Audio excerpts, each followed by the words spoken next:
जय हिंद बच्चों, आपका अपने YouTube चैनल ए सुखदेश गुरु में स्वागत है। आज हम इस वीडियो में क्लास 11th का ज्योग्राफी का चैप्टर 3 अपवाह तंत्र करेंगे। आज का अपना पहला टॉपिक है अपवाह। अपवाह किसे कहते हैं? निश्चित वाहिकाओं के माध्यम से हो रहे जल प्रवाह को अपवाह कहते हैं। अर्थात जो ये नदियाँ नालों का द्वारा जल बहता है इनको अपवाह कहा जाता है। ये किसी भी क्षेत्र का अपवाह तंत्र वहाँ की भूविज्ञानिक समय अवधि, चट्टानों की प्रकृति एवं संरचना, स्थलाकृति, ढाल, बढ़ने जल की मात्रा और बहाव की अवधि से प्रभावित एवं नियंत्रित होते हैं। अब हम जानते हैं जो आपका मेन टॉपिक है अपवाह तंत्र। वाहिका अर्थात नदियाँ, नाले व अन्य जल निकास तंत्र जिनसे वर्षा का जल बहते हुए किसी बड़ी झील या तालाब या सागर में चला जाता है। इन वाहिकाओं के जाल को अपवाह तंत्र कहा जाता है। अपवाह तंत्र के परिरूप ये आपसे पूछे जा सकते हैं और पूछे भी गए हैं। अपवाह प्रतिरूप मुख्यतः 4 प्रकार के होते हैं। पहला है वृक्षाकार प्रतिरूप। जो अपवाह प्रतिरूप पेड़ की शाखाओं के अनुरूप हो उसे वृक्षाकार प्रतिरूप कहते हैं। जैसे कि उत्तरी मैदान की नदियाँ।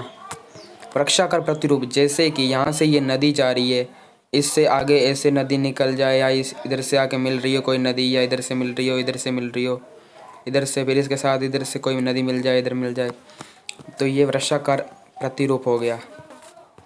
अब हम जानते हैं अरीय प्रतिरूप। जब नदियाँ किसी पर्वत से निकलकर सभी दिशाओं में बहती हैं तो उसे अरीय प्रतिरूप कहते हैं। जैसे कि अमरकटक पर्वत श्रृंखला से निकलने वाली नदियाँ इस प्रतिरूप के अच्छे उदाहरण हैं।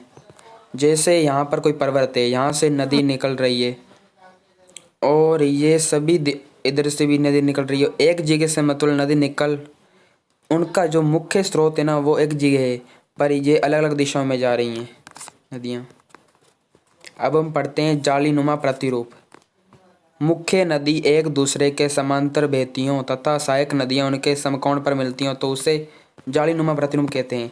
जैसे कि 2 मुख्य नदियाँ, ये एक मुख्य नदी हो गई और ये उसकी दूसरी मुख्य नदी हो गई। इनकी जो सहायक नदी है ना इनको समांतर मिले ऐसे आके, तो ये कौन सी है? जालीनुमा प्रतिरूप हो गया। अभिकेंद्रीय प्रतिरूप। जब सभी दिशाओं से नदियां बहकर किसी झील या तालाब या गर्त में विसर्जित हो जाती हैं तो ऐसे अपवाह प्रतिरूप को अभिकेंद्रीय प्रतिरूप कहा जाता है। जैसे कि यहाँ पर कोई तालाब है, इधर से भी नदी आई, इधर से भी नदी आई, इधर से भी नदी आई, यहाँ पर विसर्जित हो गई तो इसको क्या कहा जाता है? अभिकेंद्रीय प्रतिरूप कहा जाता है। अब हम जानते हैं कि हिमालय अपवाह तंत्र क्या है। हिमालयी अपवाह तंत्र काफ़ी लंबे दौर से विकसित हुआ है। इसकी जो प्रमुख नदियाँ हैं गंगा, ब्रह्मपुत्र व सिंधु नदियाँ हैं। यहाँ की जो नदियाँ ना वे 12मासी हैं क्योंकि ये बर्फ़ के पिघलने व वर्षण दोनों पर निर्भर होती हैं। अब हम जानते हैं कि ये नदियाँ जो हैं ना, ये नदियाँ गहरे गार्ज से गुजरती हैं तथा अपरदन की क्रिया भी करती हैं। ये नदियाँ अपने पर्वतीय मार्ग में ना वी आकार की घाटियाँ बनाती हैं। जो ये वी आकार की घाटियाँ ना ये आप 7वें चैप्टर में पढ़ेंगे, दूसरी किताब में, भौतिक भूगोल में। ये नदियाँ हिमालय से निकलकर उत्तरी भारत की उपजाऊ मैदानों में बहती हुई बंगाल की खाड़ी में गिरती है। हिमालय अपवाह तंत्र नवीन है, ये अभी बना हिमालय जो अपवाह तंत्र है ना।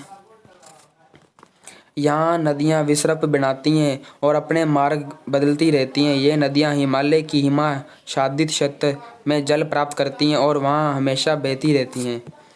जो ये नदियाँ होती हैं ना ये 12मासी होती हैं और जब ये बहती हैं ना ये विसर्पकार बनाती हैं, अर्थात टेढ़ी मेढ़ी होती रहती हैं। और अगर इनके रास्ते में कोई अवरुद्ध आ जाए तो वे उसको छोड़कर दूसरी तरफ से निकल रहती हैं। इसलिए ये नदियाँ अपने विकास की युवावस्था में और ये अपने मार्ग में प्रदन का कार्य करती हैं और डेल्टा का निर्माण करती हैं। गंगा ब्रह्मपुत्र डेल्टा दुनिया का सबसे प्रसिद्ध, सबसे तेजी से बढ़ने वाला डेल्टा है। अब हम जानते हैं जो हिमालय अपवाह तंत्र है ना उसकी नदियों के बारे में। पहली है अपनी सिंधु नदी। ये विश्व के सबसे बड़े नदी द्रोणियों में से एक है। ये आपको पहला पॉइंट 101% लिखना है। इसका क्षेत्रफल आपको याद होना चाहिए। क्षेत्रफल कितना है? 11,65,000 वर्ग किलोमीटर। ये वर्ग किलोमीटर लिखना जरूर, नहीं तो आपका नंबर कट सकता है। इसकी जो कुल लंबाई है ना वह 28,880 किलोमीटर है और भारत में इसकी जो लंबाई है ना 1,114 किलोमीटर है। भारत में यह नदी हिमालयी नदियों में से सबसे पश्चिमी है। इसका जो उद्गम है ना वह तिब्बती क्षेत्र में कैलाश पर्वत श्रेणी में बोखुरचू नामक एक नजदीक हिमनद से। बोखुरचू नामक हिमनद को आप याद रखना है। तिब्बत में इसे सिंगी खमान और शेरमुखी कहे जाता है कहते हैं। लद्दाख व जास्कर श्रेणियों के बीच से उत्तर पश्चिम दिशा में बहती हुई लद्दाख और बाल्टिस्तान से गुजरती है। लद्दाख श्रेणी को काटते हुए ये नदी जम्मू कश्मीर गिलगित के पास एक दर्शनीय महाखड्डे का निर्माण करती है। ये पाकिस्तान में चिल्स के निकट दर्दिस्तान पर प्रवेश करती है। सिंधु नदी की बहुत सारी सहायक नदियां हैं जैसे कि श्योक, गिलगित, जास्कर, हुंजा, नुब्रा, शिंगार, गास्ट्रिंग व द्रास। सिंधु नदी की मुख्य सहायक नदियां झेलम, चेनाब, रावी, व्यास व सतलुज।